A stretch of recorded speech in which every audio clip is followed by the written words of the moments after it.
Hi friends, आपन को स्वागत आमर ए चैनल रे। आशा करछि आपण माने समस्त बहुत भलरे थिबे आ मो भी बहुत भलो अछि।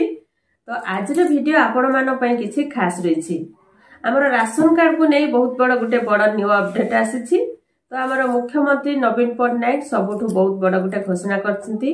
कारण साधारण निर्वाचन आगु आसुछि 2024 साधारण निर्वाचन आसुछि। तो से सब को दृष्टि रखी हमर मुख्यमंत्री नवीन पटनायक सबुठु बड़ घोषणा करछंती। जो मानकर राशन कार्ड नहीं से मानक पई ये होची सबुठु बहुत बड़ गुटे खुशी र खबर। जदि आपण मानक पाखरे राशन कार्ड नहीं तेबे आपणक पई ये होची सबुठु बड़ खबर।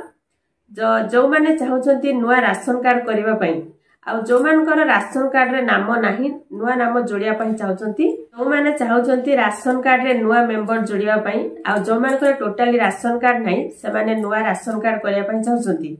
2024 साधारण निर्वाचन को दृष्टि रखी आमर मुख्यमंत्री नवीन पटनायक सबुठु बड़ घोषणा करछंती। तो आमर पंचायत को समस्त पंचायत को गोटे गोटे लिस्ट आसीछि।